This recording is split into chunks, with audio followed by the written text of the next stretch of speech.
এক নম্বরে মুহাদ্দিসিনে কেরাম বলছেন তাসদীক বিল জানান। আমরা জবান দিয়ে পড়েছি লা ইলাহা ইল্লাল্লাহ, আমরা পড়ি নাই?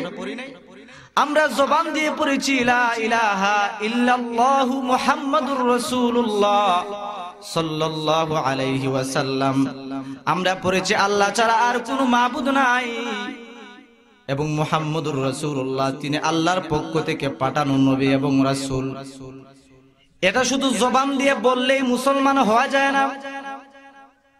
মুসলমান ভাইরা আমার লক্ষ্য করে বুঝবেন, খেয়াল করে বুঝবেন, এই লা ইলাহা ইল্লাল্লাহ মুহাম্মাদুর রাসূলুল্লাহ এটা শুধু জবান দিয়ে পড়লেই যদি মুসলমান হওয়া যাইতো, আমার দেশের অনেক হিন্দুও কিন্তু এই লা ইলাহা ইল্লাল্লাহ জবান দিয়ে পড়ে, কথা বলেন ঠিক কিনা?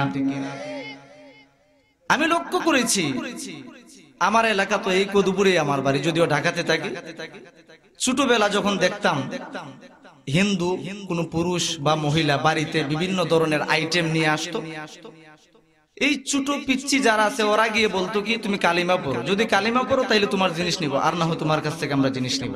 তো তার ব্যবসার স্বার্থে সে বলতো লা ইলাহা ইল্লাল্লাহ মুহাম্মাদুর রাসূলুল্লাহ।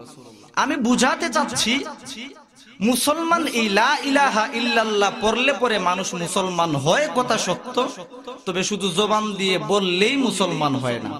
তার মধ্যে তিনটা জিনিস লাগবে। বলেন কয়টা জিনিস? জি, আজকে আমাদের ওয়াজ হয়ে গিয়েছে গতানুগতিক, যদিও আমি ছোট মানুষ, বড়দের ইজাজত ক্রমে বসছি, কিন্তু কথাগুলো একটু কঠিন বলবো। আজকে আমাদের ওয়াজগুলো গতানুগতিক হয়ে গেছে।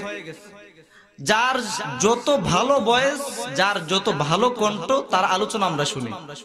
আর কোরআন এবং হাদিস থেকে দলিল দিয়ে, রেফারেন্স দিয়ে, হাওলা দিয়ে, তথ্য সূত্র উল্লেখ করে বয়ান করলে যদি কণ্ঠ না থাকে, ঢাকার বক্তা হইলে কি হবে? এর চেয়ে আমাদের নবীগঞ্জের বক্তা বলো। যদি কণ্ঠ না থাকে, এই নিয়তে যদি কোনো মানুষ কিয়ামত পর্যন্ত বয়ান শুনে, হেদায়েত তো হবেই না, বরং যদি কণ্ঠর জন্য আসে, বরং হয়তো আল্লাহ তাআলা পাকড়াও করতে পারেন যে তুমি কোরআন হাদিস শোনার জন্য যাও নাই, নিজের মজার জন্য গিয়েছিলাম। এজন্য একটু খেয়াল করে কথাগুলো বুঝবেন। মুসলমান হওয়ার জন্য তিনটা জিনিস লাগবে। এক নম্বরে হচ্ছে লা ইলাহা ইল্লাল্লাহ মুহাম্মাদুর রাসূলুল্লাহ, এটা অন্তর দিয়ে বিশ্বাস করতে হবে। এটা কি করতে হবে? তাসদীক বিল জানান, মুহাদ্দিসিনে কেরামের পরিভাষ। দুই নম্বরে হচ্ছে ইকরার বিল লিসান, অন্তর দিয়ে বিশ্বাস করলেন, জবান দিয়ে আপনি হক কথাগুলো বললেন না, আপনি অন্তর দিয়ে বিশ্বাস করেন আল্লাহ ছাড়া আর কোনো মাবুদ নাই, মুহাম্মাদুর রাসূলুল্লাহ তিনি আখিরি জামানার পয়গম্বর। আপনি এটা জবান দিয়ে বলতে হবে। আপনি যদি বলেন হুজুর প্রশাসনের ভয়ে হক কথাগুলো বলতে পারি না, কখন যেন গ্রেফতার করে নিয়ে যায়, এটা যদি কোনো মানুষ ভয়ে এই কথাটা যদি লা ইলাহা ইল্লাল্লাহর স্বীকৃতি যদি না দেয়, ওই ব্যক্তি কোনোদিন মুসলমান হতে পারবে না। জবান দিয়ে হক কথা বলতে হবে, এটা মুসলমান হওয়ার জন্য শর্ত। কিন্তু আজকে আফসোসের বিষয় হচ্ছে এখানে কিছু গভীর আলোচনা আছে। যদি ওই ধরনের প্রাণহানির আশঙ্কা থাকে, তখন জবান দিয়ে না বলার অনুমতি উলামায়ে কেরাম শরীয়তের আলোকে দিয়েছেন। কিন্তু এটা কখন হবে? যখন প্রাণহানির আশঙ্কা থাকবে। কিন্তু অন্যথায় আমি আর আপনি যদি মুসলমান দাবি করি, অন্তরে আল্লাহ এবং রাসূলের বিশ্বাসের পাশাপাশি জবান দিয়ে উচ্চারণ করতে হবে, এটা হচ্ছে মুসলমান হওয়ার জন্য শর্ত। আমি অন্তর দিয়ে বিশ্বাস করলাম লা ইলাহা ইল্লাল্লাহ মুহাম্মাদুর রাসূলুল্লাহ, অন্তর দিয়ে বিশ্বাস করলাম, জবান দিয়ে পড়লাম, কিন্তু আমল নাই, মুসলমান হওয়া যাবে নাকি? যেভাবে তাসদীক বিল জানান লাগবে, অন্তরের বিশ্বাস যেভাবে লাগবে, ইকরার বিল লিসান যেভাবে লাগবে, জবান দিয়ে বলতে হবে, ঠিক তেমনি ভাবে বান্দার মাথা থেকে পা পর্যন্ত পুরাটা বডির ভিতরে সেই ইসলামটাকে যতক্ষণ পর্যন্ত প্রতিষ্ঠিত না করবে, মোট কথা কিতাবুল্লাহ আল্লাহর কিতাব এবং রাসূলুল্লাহর সুন্নাহ অনুযায়ী যদি আমল না করে, অন্তর দিয়ে সে যদিও বিশ্বাস করে, জবান দিয়ে যদিও সে পড়েছে লা ইলাহা ইল্লাল্লাহু মুহাম্মাদুর রাসূলুল্লাহ, কিন্তু আমল যদি সেটা বাস্তবে না করে, মুহাদ্দিসিনে কেরাম বলছেন ওই ব্যক্তি কোনোদিন খাঁটি মুসলমান হতে পারে। তাহলে বোঝা গেল তিন জিনিসের সমন্বয় মুসলমান। এখন আমাদের সমাজে অনেক মুসল্লি এমন আছে যারা পাঁচমিশালি মুসল্লি। কয় মিশালি? পাঁচমিশালি। পাঁচমিশালি কাকে বলে এটা শুনেন, সারা জীবন শুনছেন শুধু পাঁচমিশালি। এটা পাঁচমিশালি কেমনে হয় শুনেন। দুই ঈদে নামাজ পড়ে, কয়টা হইল? পাঁচমিশালি না? দুই ঈদে নামাজ পড়ে, ঈদুল আজহা, ঈদুল ফিতর, শবে বরাত আর শবে কদর, মোট কয়টা হইল? দুই ঈদ, শবে বরাত, শবে কদর 27-এর রাত, আর জুমার নামাজ, কয়টা হইল মোট? এই ধরনের নামাজ যারা পড়ে এদেরকে বলা হয় পাঁচমিশালি মুসল্লি। কি মুসল্লি? কথা বলেন না, কি মুসল্লি? পাঁচমিশালি। অনেক পাঁচমিশালি মুসল্লি ভাই এমন পাওয়া যায় যারা বলেন নামাজ না পড়লে কি হবে, বাট আমার ঈমান অনেক শক্ত। আছে না নাই? কি বললো? কথাটা কি বললো? যে নামাজ না পড়লে কি হবে, আমার ঈমান অনেক। আমরা রাসূলুল্লাহর সহিহ বুখারীর একটা হাদিস দিয়ে প্রমাণ করব উনার এই বক্তব্য, এই মুসল্লির এই বক্তব্য কতটা ইসলামের সাথে সাংঘর্ষিক। সহিহ বুখারীর হাদিস শুনেন। قال رسول الله صلى الله عليه وسلم من ترك الصلاة متعمدا فقد كفر। আল্লাহ রাসূল বলেন, কোন উম্মত যদি, কোন বান্দা যদি এক ওয়াক্ত নামাজ ইচ্ছা করে স্বেচ্ছায় সজ্ঞানে শরীয়তের গ্রহণযোগ্য কোন ওজর ছাড়া, ইমার্জেন্সি কোন কারণ ছাড়া যদি এক ওয়াক্ত নামাজ স্বেচ্ছায় ছেড়ে দেয়, রাসূলুল্লাহ বলছেন ওই ব্যক্তি কেমন যেন কাফের হয়ে যায়। নাউজুবিল্লাহ বলেন না। তাহলে রাসূলুল্লাহ বললেন যে ব্যক্তি স্বেচ্ছায় সজ্ঞানে সুস্থ অবস্থায় ইমার্জেন্সি উজর ছাড়া এক ওয়াক্ত নামাজ ছেড়ে দেয়, রাসূল বললেন কেমন যেন ওই ব্যক্তি কাফির হয়ে যায়। আর আমি আর আপনি দিনের পরে দিন নামাজ ছেড়ে দিচ্ছি, আল্লাহ পাকের বিধানগুলো ছেড়ে দিচ্ছি, এরপরেও বলি আমার নামাজ না পড়লেও ঈমান বড় মজবুত, এমন লোক আছে না না? তাহলে আমি আর আপনি কেমন কথা বলছি একটু খেয়াল করেন। আমি বলছি ঈমান ঠিক আছে, আর রাসূল বলছেন কেমন যেন সে কাফের হয়ে গেছে। সহিহ বুখারীর হাদিস কিন্তু জয়ীফ হাদিস না। এখন তো হাদিস বলতে গেলেও ভয় হয়, কারণ হাদিস বললেই আমাদের এক শ্রেণীর ভাই বলবে হাদিস জয়ীফ হাদিস। আছে না নাই? কথা বলেন না কেন? আছে না নাই? এদেরকে আহলে হাদিস উনারা বলেন। কি হাদিস বলেন? আমি তাদেরকে ছোট করছি না, উনারা নিজেদেরকে কি বলেন? আহলে হাদিস বলেন, হাদিসের অনুসারী। এখানে উলামায়ে কেরাম আছেন, আমি সেদিকে আলোচনা নিচ্ছি না। এরপরেও একটা কথা বলি, যারা সহিহ হাদিস বলে বুলি আওরাম, তাদের জন্য একটা মেসেজ আজকের এই প্রোগ্রাম থেকে দিয়ে যেতে চাই। আল্লামা ইবনু হাজার আসকালানী রাহিমাহুল্লাহ তিনি বলেছেন, ইযা আল হাদিসু দাঈফ ইযা তালাক্কাতুল উম্মাতু বিল কবুল উমিলা বিহি আলা সাহিহ হাত্তা ইয়ানজিলা মানজিলাত তাওয়াতুর। ইবনু হাজার আসকালানী বলছেন, যিনি প্রসিদ্ধ একজন উসুলবিদ এবং হাদিস বেত্তা, সারা পৃথিবীর উলামায়ে কেরাম যাকে চিনেন, শাফিঈ মাযহাবের অধিকারী, তিনি বলেছেন জয়ীফ হাদিস সেটার উপর শুধু আমল করা যাবে তা না, বরং কোন ক্ষেত্রে এই হাদিসের সনদ যদি একাধিক পাওয়া যায়, ওই হাদিসটা মুতাওয়াতিরের পর্যায়ে চলে যায়। আর ওই মুহূর্তে কেউ যদি বলে এই জয়ীফ হাদিসকে আমি মানি না, অথচ এটা মুতাওয়াতিরের পর্যায়ে চলে যায়, রাসূলুল্লাহ মুতাওয়াতির হাদিসকে যদি কেউ অস্বীকার করে, সাথে সাথে সে কাফের হয়ে যায়। সুতরাং আজকে আমাদের সমাজে যারা সহিহ হাদিস বলে সমাজে বুলিয়া ওড়াচ্ছেন, আর আমাদেরকে কোরআন সুন্নাহ থেকে, উলামায়ে কেরাম থেকে ডাইভার্ট করে আমাদেরকে জাহান্নামের দিকে নিয়ে যাচ্ছেন, এদের থেকে ইয়াকা ওয়াহুম, তাদের থেকে সতর্ক থাকতে হবে। So be careful. তো রাসূল সহিহ হাদিসে কি বললেন? যে ব্যক্তি নামাজ ইচ্ছা করে ছেড়ে দিবে কেমন যেন সে কাফের হয়ে যায়। আর আমি আর আপনি নামাজ না পড়ি, বলি কি যে নামাজ না পড়লেও আমার ঈমান মজবুত আছে। তাহলে বোঝা গেল তিন জিনিসের সমন্বয় হচ্ছে ঈমান, ইসলাম। এই ঈমান আনার পরে সবচেয়ে গুরুত্বপূর্ণ যে ইবাদত, সেটার নাম হচ্ছে সালাত তথা নামাজ। এই আলোচনার মধ্য দিয়ে আমি সূরার তাফসিরে ঢুকবো ইনশাআল্লাহ। রাসূলুল্লাহ বলছেন, সহিহ বুখারীর হাদিস 5 নাম্বার পৃষ্ঠার হাদিস, রাসূলুল্লাহ বলছেন, বুনিয়াল ইসলামু আলা খামসিন, শাহাদাতি আল্লা ইলাহা ইল্লাল্লাহ ওয়া আন্না মুহাম্মাদার রাসূলুল্লাহ ওয়া ইকামিস সালাহ ওয়া ইতাইজ যাকাত ইলা আখিরিল হাদিস। আল্লাহর রাসূল বললেন, ইসলামের ভিত্তি হইল 5টা জিনিসের উপর। বলেন কয়টা জিনিসের উপর? 1 নাম্বার হচ্ছে শাহাদাতি আল্লাহ ইলাহা ইল্লাল্লাহ, আল্লাহ ছাড়া আর কোনো মাবুদ নাই, ওয়া আন্না মুহাম্মাদুর রাসূলুল্লাহ, আর মুহাম্মদুর রাসূলুল্লাহ তিনি আল্লাহর পক্ষ থেকে একজন রাসূল। মুসলমান ভাইরা রে আমার, এই ঈমান এমন একটা জিনিসের নাম, এটার উপর আমল করা যায় না, এটার উপর আমল করা যায় না। এটা হচ্ছে অন্তর দিয়ে বিশ্বাস করতে হয়, জবান দিয়ে বলতে হয়। এরপরে রাসূলুল্লাহ বলেন, ওয়া ইকামিস সালাহ, একজন মানুষ মুসলমান হওয়ার পরে, মুমিন হওয়ার পরে তার সবচেয়ে বড় দায়িত্ব হলো, সবচেয়ে বড় ফরজ হলো ওয়া ইকামিস সালাহ। মুসলমান হওয়ার পরে সবচেয়ে বড় ফরজ, সবচেয়ে গুরুত্বপূর্ণ বিধান হচ্ছে সালাত তথা নামাজ। এই নামাজ যদি আমার আর আপনার ভিতরে না থাকে, আমি আর আপনি মুসলমান দাবি করতে পারবো? আমার আলোচ্য বিষয় হচ্ছে সূরাতুল ফাতিহার তাৎপর্য। এখান থেকে আলোচনা শুরু হচ্ছে। এই নামাজ ইসলামের এত গুরুত্বপূর্ণ ইবাদত, রাসূলুল্লাহ বলছেন এই নামাজ সূরা ফাতিহা ছাড়া শুদ্ধ হবে না। সুবহানাল্লাহ। এই সূরা ফাতিহার এত ফজিলত, রাসূলুল্লাহ বললেন, যে ব্যক্তি নামাজে সূরা ফাতিহা পড়বে না, ওই ব্যক্তির নামাজই শুদ্ধ হবে না।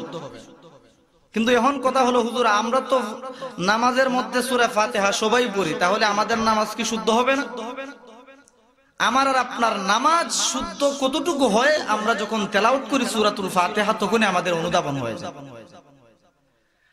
আজকে ছোট শিশু বাচ্চারা গান মুখস্থ করে, গান গেয়ে গেয়ে রাস্তায় হাঁটে। এই গান, এটা কোন শিল্পীর গান, এটা কোন মুভির গান, এটা কোন শিল্পীর, সব কলি, সব আর সবকিছু মুখস্থ, নায়ক নায়িকা সবকিছু তার মুখস্থ আছে, জানা আছে। কিন্তু ওই শিশুকে যদি আপনি বলেন তুমি সূরাতুল ফাতিহা বলো, অধিকাংশ, বরং 99% শিশু পাওয়া যাবে যারা শুদ্ধ করে কোরআন তেলাওয়াত করতে পারেন। অথচ এই সূরাতুল ফাতিহা যদি শুদ্ধ না হয়, তার নামাজ হবে না। সূরাতুল ফাতিহা শুদ্ধ না করলে নামাজ হবে না। দুনিয়ার কোন মুফতি বলতে পারবে না যে আপনার সূরা ফাতিহা শুদ্ধ হয় নাই আর নামাজ হয়ে গেছে। তো রাসূলুল্লাহ সূরা ফাতিহার ফজিলত বর্ণনা করতে গিয়ে বলেন, যে ব্যক্তি নাকি একবার সূরাতুল ফাতিহা তেলাওয়াত করবে শুদ্ধ করে, ওই ব্যক্তি সূরা ফাতিহা তেলাওয়াত করতে দেরি হবে, আমার আল্লাহ তাকে 20 পারা কোরআনের সওয়াব দিতে দেরি করবেন না। শুধু তাই না, তাফসিরে মাযহারের ভিতরে পাওয়া যায়, আল্লামা কাজী সানাউল্লাহ পানিপতি রাহমাতুল্লাহি আলাইহি উল্লেখ করেছেন, প্রথম খণ্ড 30 নাম্বার পৃষ্ঠায় তিনি বলেন, রাসূলুল্লাহ বলছেন, ইবনে আব্বাস থেকে বর্ণিত, আল্লাহর রাসূল বলেন, কোন বান্দা যদি সূরা ফাতিহা তেলাওয়াত করে, ওই বান্দা সূরা ফাতিহা তেলাওয়াত করতে দেরি হয়, আমার আল্লাহ ওই বান্দার আমলনামায় পূর্ণ 1 খতম কোরআনের সওয়াব দিতে দেরি করেন না। এখন আমি আর আপনি তো শুদ্ধ করে সূরা ফাতিহাই পড়তে পারি না। 1 খতম কোরআনে কারীম তেলাওয়াত করতে গেলে একটা হাফেজের জন্য স্বাভাবিকভাবে 1 রাতের প্রয়োজন হয়। আর আমরা যারা পাবলিক আছি, আমাদের তো মনে হয় মাসেও 1 খতম করা সম্ভব না। তো রাসূলুল্লাহ কি বললেন, যে পূর্ণ কোরআন যেহেতু তুমি পড়তে পারো না, সূরা ফাতিহাটা শুদ্ধ করে পড়ো। কারণ সূরা ফাতিহার এক একটা আয়াত, আল্লামা ফখরুদ্দিন রাজি রাহিমাহুল্লাহ তাফসিরে কাবীর 1 নাম্বার খণ্ড 115 নাম্বার পৃষ্ঠা, ফখরুদ্দিন রাজি রাহমাতুল্লাহি আলাইহি একটা হাদিস নিয়ে এসেছেন। তবে আমার এই হাদিসটা সম্পর্কে তাহকিক নেই, যেহেতু তিনি নিয়ে এসেছেন এজন্য বলছি। তিনি একটা হাদিস এনেছেন, তিনি বলেন, আয়াতুম মিনাল ফাতিহাতি তা'দিলু সুবুআল কোরআন। কোন বান্দা যদি সূরা ফাতিহার একটা আয়াত মাত্র তেলাওয়াত করে, একটা আয়াত তেলাওয়াত করতে দেরি হয়, কোরআনের 7 ভাগের 1 ভাগ সওয়াব আল্লাহ দিতে দেরি করেন। তার মানে ফলাফল কি দাঁড়ালো, রেজাল্ট কি আসলো? সূরা ফাতিহার ভিতরে 7টা আয়াত রয়েছে। এক আয়াত পড়লে যদি আল্লাহ পাক রব্বুল আলামিন কোরআনের 7 ভাগের 1 ভাগ সওয়াব দান করেন, তাহলে বোঝা গেল কোরআনে কারীমের সূরা ফাতিহার মধ্যে 7টা আয়াত পাওয়া যায়। ওই 7টা আয়াত যদি কোনো বান্দা তেলাওয়াত করে, আমার আল্লাহ ওই বান্দাকে পূর্ণ কোরআনের সওয়াব দিয়ে দেয়। কিন্তু সেটা সহিহ হতে হবে, সহিহ হওয়া লাগবে। এজন্য আপনারা একটু খেয়াল করে শুনবেন, পরবর্তীতে উলামায়ে কেরামের কাছ থেকে সহিহ করে নেবেন। বাকি যেহেতু মাহফিল, এজন্য আমরা একটু সবাই পড়ার চেষ্টা করি। আউযু বিল্লাহি মিনাশ শাইতানির রাজীম।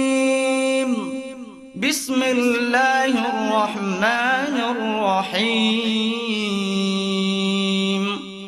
আলহামদুলিল্লাহি রাব্বিল আলামিন আর রহমানির রহিম মালিকি ইয়াউমিদ্দিন। ইয়্যাকা না'বুদু ওয়া ইয়্যাকা নাস্তাঈন।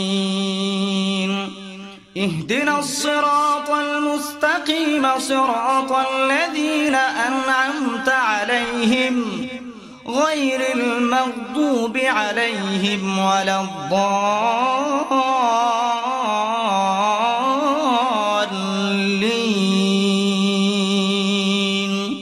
সকলে বলুন আমিন। এভাবে সূরা ফাতিহাকে শুদ্ধ করে পড়তে হবে, অন্যথায় এই সওয়াব আমি আর আপনি পাবো না। বরং অনেক মুসল্লি এমন আছে, আজকে একটু কঠিন কঠিন কথা বলতেছি, নিজের এলাকা অনেক মুসল্লি এমন আছে যারা কোরআন তেলাওয়াত পড়লে তো সওয়াব হবে দূরের কথা, বরং এই কোরআন তাকে অভিশাপ দেয়। জানি না জীবনে শুনেছেন কিনা, অনেক মুসল্লি অনেক কোরআনের পাঠক এমন আছে যারা কোরআন তেলাওয়াত করে সওয়াব তো পাবেই না, বরং কোরআন উল্টো তাদেরকে লানত দেয়। হাদিসে পাকের ভিতরে আসছে, মুসনাদে আহমদ ইবনে হাম্বলের হাদিস, রাসূলুল্লাহ সাল্লাল্লাহু আলাইহি ওয়াসাল্লাম বলছেন, রুব্বা কারিইন লিল কোরআন। কোরআনের এমন অনেক পাঠক পাওয়া যায় যারা সকাল সন্ধ্যা কোরআনে কারীম তেলাওয়াত করে। যে কোরআনে কারীম তেলাওয়াত করলে ফজিলত হলো, আল্লাহর রাসূল বলেন তোমরা কোরআনে কারীম বেশি বেশি তেলাওয়াত করো, কারণ কাল কিয়ামতের ময়দানে যারা নাকি দুনিয়াতে বেশি বেশি করে কোরআন তেলাওয়াত করবে, কাল কিয়ামতের কঠিন ময়দানে ওই কোরআন সুপারিশ করে আমাকে আপনাকে জান্নাতে নিয়ে যাবে।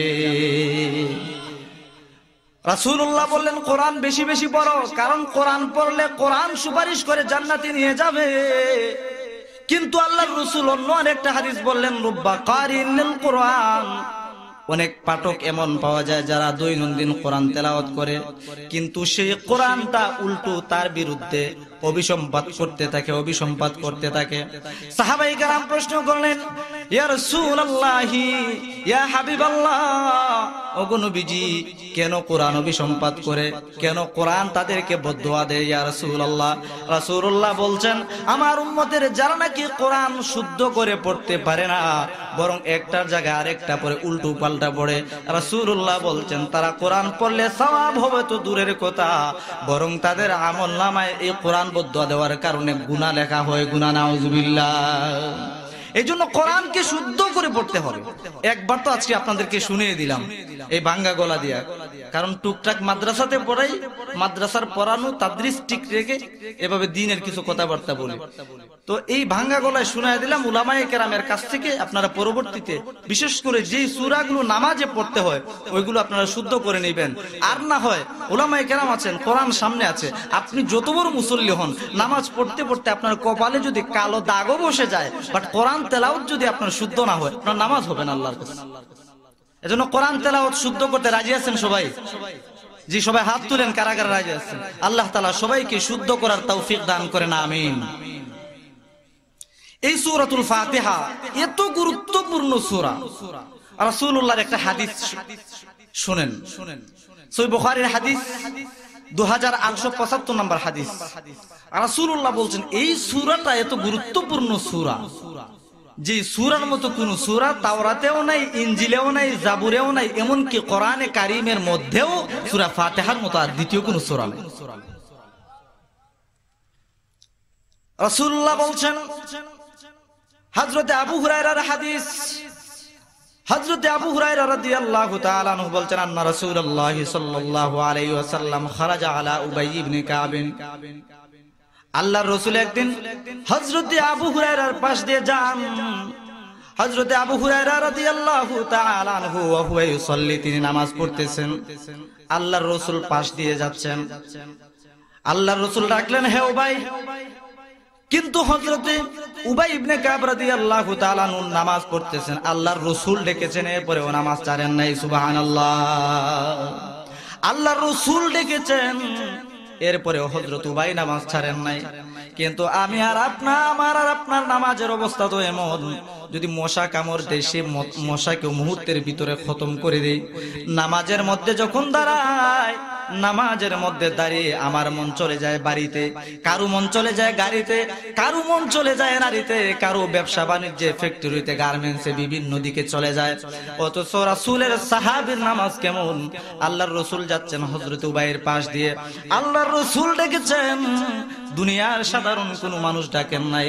কিন্তু ফালতাফাতা উবাইয়ুন ফালাম ইউজিবহু, আল্লাহর রাসূল ডেকেছেন, আল্লাহর রাসূলের ডাকের আওয়াজ কিন্তু সাহাবীর কানে এসে পৌঁছেছে, কিন্তু আল্লাহর রাসূলের সাহাবী নামাজ ভাঙেন নাই, একটু হালকা এভাবে বাঁকা হয়েছেন। ফালাম ইউজিবহু, আনসার করেন নাই, নামাজ ভেঙে দেন নাই।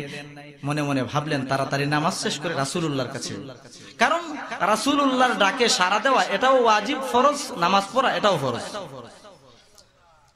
ফাখাফফা সুম্মা ইনসারাফা ইলা রাসূলিল্লাহ, দ্রুত গতিতে নামাজ শেষ করে আল্লাহর রাসূলের কাছে চলে যান। আল্লাহর রাসূলের কাছে গিয়ে বলেন, আসসালামু আলাইকা ইয়া রাসূলুল্লাহ।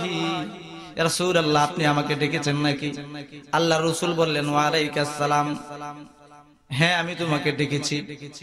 কিন্তু মা মানাকা ইয়া উবাই আন তুজিবানি ইয দাআউতুক, আমি তোমাকে ডেকেছি, কিন্তু যখন ডেকেছি তুমি কেন আমার ডাকে সাড়া দেও নাই? কোন জিনিস তোমাকে আমার ডাকে সাড়া দিতে বাধা প্রদান করলো? সাহাবী হযরতে উবাই ডেকে বলেন, ইয়া রাসূলুল্লাহ ইন্নী কুনতু ফিস সালাতি ইয়া রাসূলুল্লাহ, ইয়া রাসূলুল্লাহ আমি নামাজ পড়তেছিলাম, এই জন্য আপনার ডাকে সাড়া দেই নাই। রাসূলুল্লাহ বলছেন, ক্বালা রাসূলুল্লাহ সাল্লাল্লাহু আলাইহি ওয়াসাল্লাম, আফালাম তাজিদ ফীমা আওহা আল্লাহু ইলাইয়া আন ইস্তাজিবু লিল্লাহি ওয়া লির-রাসূল। রাসূলুল্লাহ বললেন, হে আমার সাহাবী, তুমি কি সূরাতুল আনফালের 24 নাম্বার আয়াত, 24 নাম্বার আয়াত, 9 নাম্বার পারা, 18 নাম্বার পেজের এই আয়াতটা পড়ো নাই? আল্লাহ পাক রব্বুল আলামিন বলেছেন, আনিস্তাজিবু লিল্লাহি ওয়া লির-রাসূল। আল্লাহ পাক 9 নাম্বার পারা, 18 নাম্বার পৃষ্ঠা, সূরাতুল আনফাল 24 নাম্বার আয়াতে আল্লাহ পাক বলেছেন, হে ঈমানদার নর-নারীরা, হে ঈমানদার পুরুষ এবং মহিলারা, আল্লাহ এবং তার রাসূল যদি তোমাদেরকে কোনো বিষয়ে ডাকে প্রাণবন্ত করার জন্য, তাহলে তোমাদের জন্য দুনিয়ার সমস্ত কাজ কারবার ছেড়ে দিয়ে আল্লাহ এবং তার রাসূলের ডাকে সাড়া দেওয়া ওয়াজিব হয়ে যায়। হে উবাই, তুমি কি এই আয়াতটা পড়ো নাই? হযরত উবাই বলেন, ক্বালা বালা ওয়ালা আউদু ইনশাআল্লাহ, ইয়া রাসূলুল্লাহ হ্যাঁ পড়েছি, তবে আমার স্মরণ ছিল না, ইনশাআল্লাহ আর কখনো এমন হবে না। ইয়া রাসূলুল্লাহ আজকে ওয়াদা দিলাম, আজকের পর থেকে মরণ পর্যন্ত যে কোনো দিন, যে কোনো মুহূর্তে আপনি রাসূল আমাকে ডাকতে দেরি হবে, আমি উবাই আপনার ডাকে হাজিরা দিতে দেরি করব না। রাসূলুল্লাহর সাহাবী রাসূলের কাছে আসলেন, হালত বললেন। রাসূল বললেন, শুনো, তুমি মুসলমান হয়েছো, তোমার যত ব্যস্ততাই থাকুক, আল্লাহ এবং তার রাসূল যখন তোমাদেরকে কোনো বিষয়ে প্রাণবন্ত করার জন্য ডাক দেন, দুনিয়ার সমস্ত কাজ কারবারকে ছেড়ে দিয়ে আল্লাহ এবং তার রাসূলের ডাকে সাড়া দেওয়া ওয়াজিব হয়ে যায়। সুবহানাল্লাহ। আচ্ছা, আপনাদেরকে বলতে চাই, এখন কি নবী দুনিয়াতে জীবিত আছেন? তাহলে কার ডাকে সাড়া দিবেন? আল্লাহর ডাকে। কিন্তু নবী যে নাই, এখন নবীর পরিবর্তে আর কারো ডাকে কি সাড়া দিতে হবে না?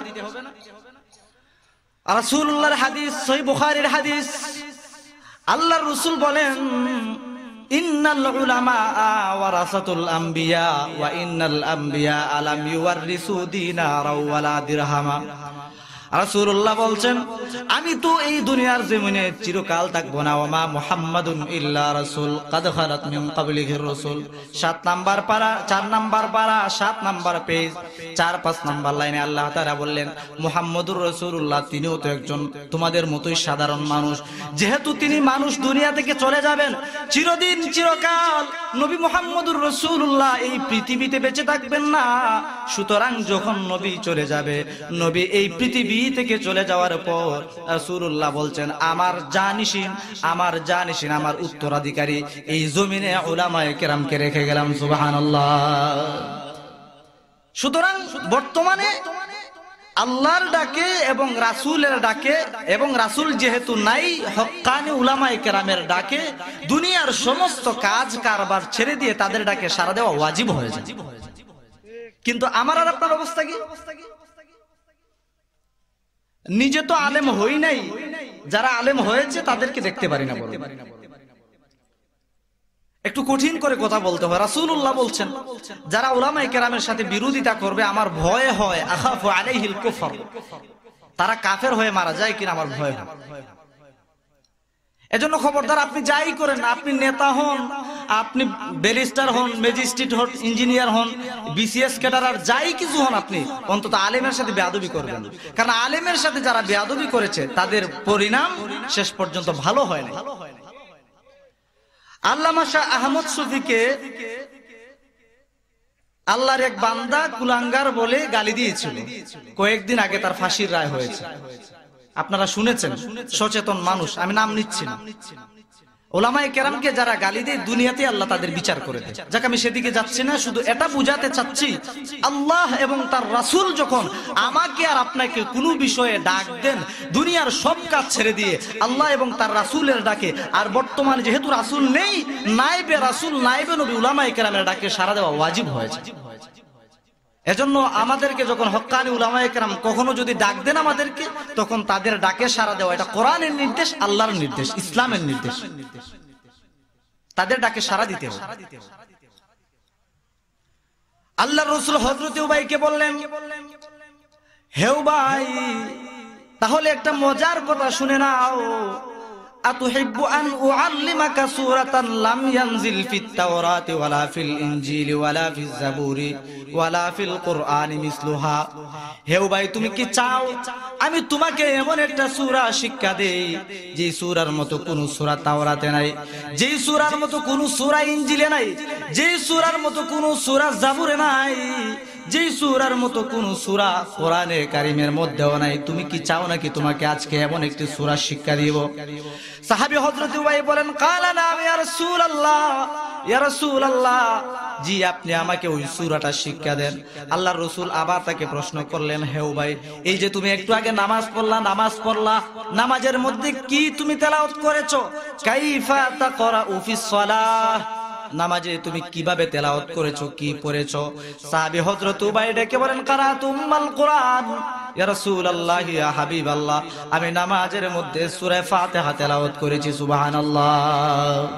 আল্লাহ রাসূলের পরে বলেন, ওয়াল্লাযী নাফসি বিয়াদিহি, রাসূলুল্লাহ বলছেন, যার হাতে আমার প্রাণ, অর্থাৎ আল্লাহ পাক রব্বুল আলামিনের কসম করে বলছি। হযরত উবাইকে বলতেছেন, নবীজি, হে উবাই, শুনো, আল্লাহর কসম করে বলি, সূরাতুল ফাতিহা এমন একটি সূরা যার মতো কোন সূরা তাওরাতে নাই, যার মতো কোন সূরা জাবুরে নাই, যার মতো কোন সূরা ইনজিলে নাই, এমনকি কোরআনে কারীমের মধ্যেও সূরা ফাতিহার মতো আর কোন সূরা নাই। সুবহানাল্লাহ।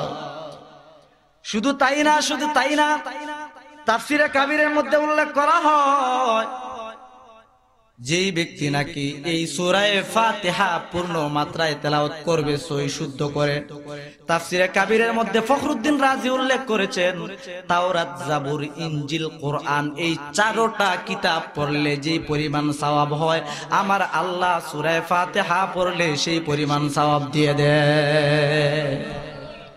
তাওরাত, ইনজিল, জাবুর, ফুরকান তথা কোরআন, চারটা কিতাব পড়লে যে পরিমাণ সওয়াব, সূরা ফাতিহা পড়লে সেই পরিমাণ সওয়াব। আমি আর আপনি তো এই সূরা ফাতিহা পড়তেও রাজি না, সূরা ফাতিহা পড়তে রাজি না। আমাদের সিচুয়েশন এতটা নিচে চলে গেছে, ছোট্ট ছোট্ট সূরা আমরা পড়তে রাজি না। আল্লাহ তাআলা তো এই কোরআনে কারিমে সবগুলো সূরা বাকারার মতো লম্বা করে দেন নাই। আল্লাহ ছোট ছোট সূরা দিয়েছেন, আমি আর আপনি যেন তেলাওয়াত করতে পারি। যদি অবসর আমরা না থাকি, আমরা যেন মুখস্থ এই ছোট ছোট সূরাগুলো পড়তে পারি, এই জন্য আল্লাহ তাআলা দিয়েছেন। ছোট ছোট সূরা ফজিলত অনেক বেশি, কিন্তু আমি আর আপনি মুখস্থ পড়ি না, মুখস্থ জানি না, জানলে পড়ি না। অথচ কোরআনে কারিমের মধ্যে অনেক সূরা ছোট ছোট রয়েছে যেগুলোর ফজিলত অনেক বেশি। যেমন ফর এক্সাম্পল সূরাতুল ইখলাস, আমরা কুল হু আল্লাহ সূরা নামে চিনি। কুল হু আল্লাহ সূরা একটা আছে না কোরআন শরীফে? আছে। 100 কয় নাম্বার সূরা? 100 কয় নাম্বার? 112 নাম্বার সূরা। কোরআনে কারিমে সূরা আছে কতটা? সবাই বলেন না, কতটা সূরা আছে? 114। মাশাআল্লাহ। পারা আছে কতটা? 30 পারা। তো এই কোরআনে কারিমের 30 নাম্বার পারা 114টি সূরার মধ্য থেকে 112 নাম্বার সূরা কুল হু আল্লাহ সূরা। কত ছোট্ট সূরা, কিন্তু আমি আর আপনি মুখস্থ জানি না। অথচ এই ছোট্ট সূরাগুলো মুখস্থ করলে কত ফজিলত, আল্লাহ তাআলা কতটা খুশি হন। একটা হাদিস শুনেন। একদিন রাসূলুল্লাহ সাল্লাল্লাহু আলাইহি ওয়াসাল্লাম বসে আছেন মসজিদে নববীতে।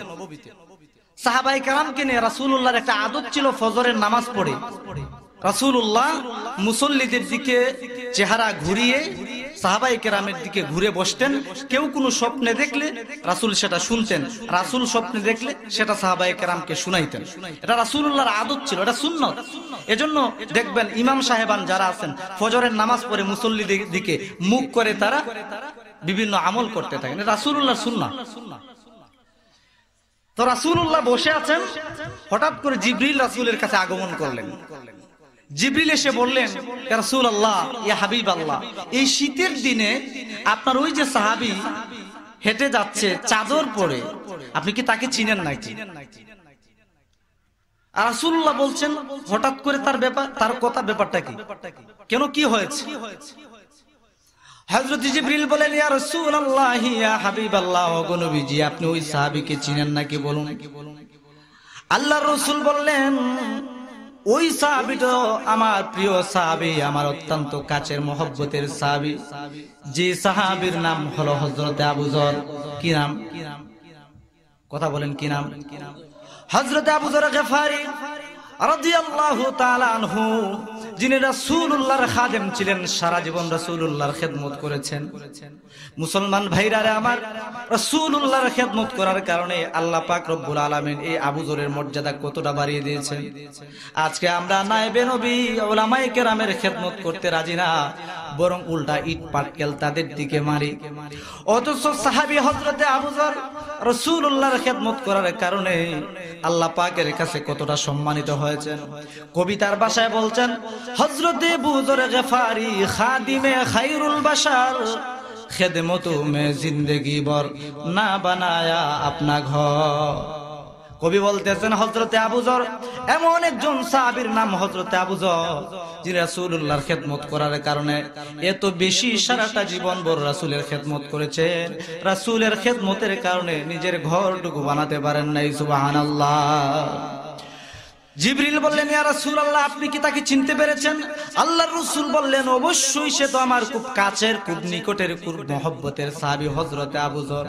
আল্লাহর রাসূল বললেন, ভাই জিবরিল, তুমি তাকে কেমন করেছিল? কাইফা তারিফুহু?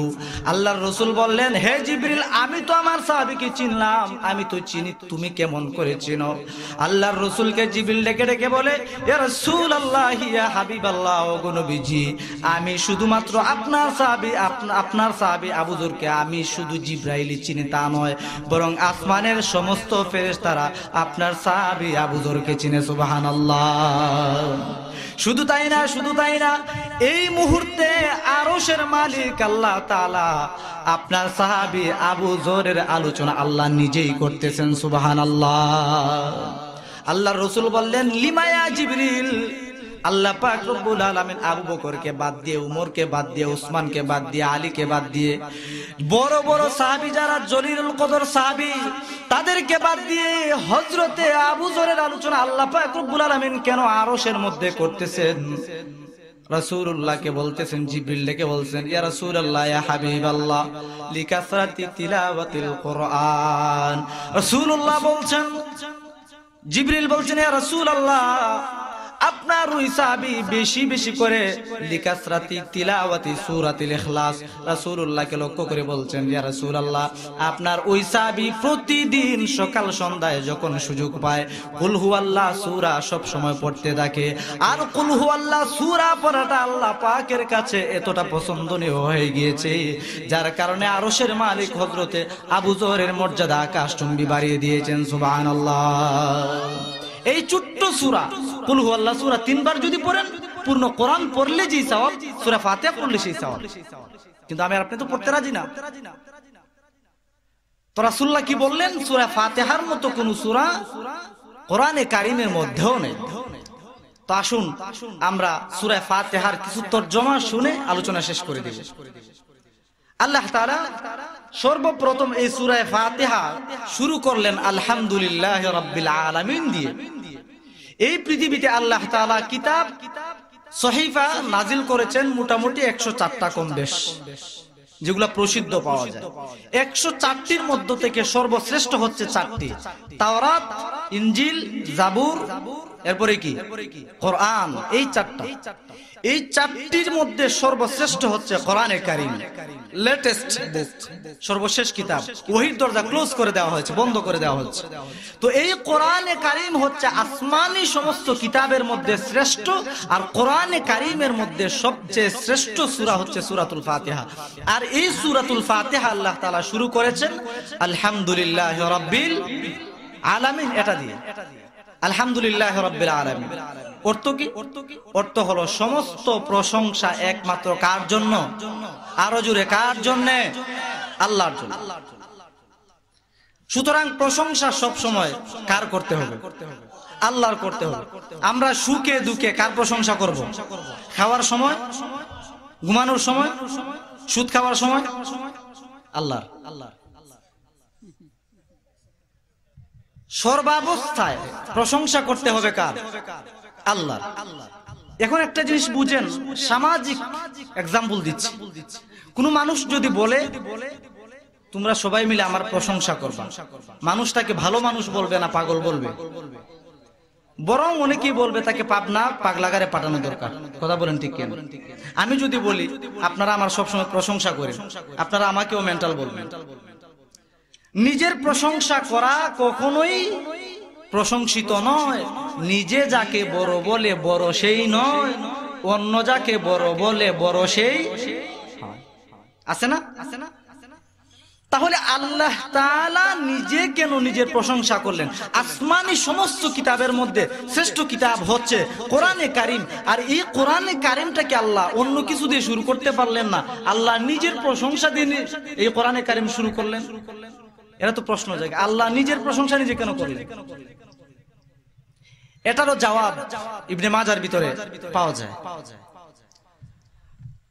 এটার কারণ হচ্ছে আল্লাহ তাআলা আমাকে আর আপনাকে শিখিয়ে দিচ্ছেন যে আল্লাহ তাআলার কিভাবে প্রশংসা করতে হয়। কেননা আমি আর আপনি কিভাবে আল্লাহর প্রশংসা করলে আল্লাহর প্রশংসা আদায় হবে, এটা আমার আপনার বুঝার মতো যোগ্যতা নেই। সুতরাং আমাদেরকে শিক্ষা দেওয়ার জন্য আল্লাহ তাআলা নিজের প্রশংসা দিয়ে কোরআনে কারীম শুরু করেছেন। সুবহানাল্লাহ। এখন কথা হলো আল্লাহ তাআলার প্রশংসা কেন করব? তাফসিরে কাবীরের ভিতরে প্রথম খণ্ড 115 নম্বর পৃষ্ঠায় দীর্ঘ আলোচনা, তাফসিলে আলোচনা করেছেন। আমার সময় নেই, আমি শুধু সংক্ষেপে বলছি। সেই 4টা কারণ, যেই 4 কারণে আমরা আল্লাহ তাআলার প্রশংসা করব। প্রশংসা করার তো একটা কারণ লাগবে। আপনাকে যদি কেউ হাদিয়া দেয় 5000 টাকা, আপনি প্রশংসা করবেন, হাদি সাহেবের মন মাশাআল্লাহ অনেক ভালো, আল্লাহ তাআলা উনার হায়াত বাড়িয়ে দেন, এই তো প্রশংসা করলাম। কেন? হাদিয়া তোফা দিয়েছে।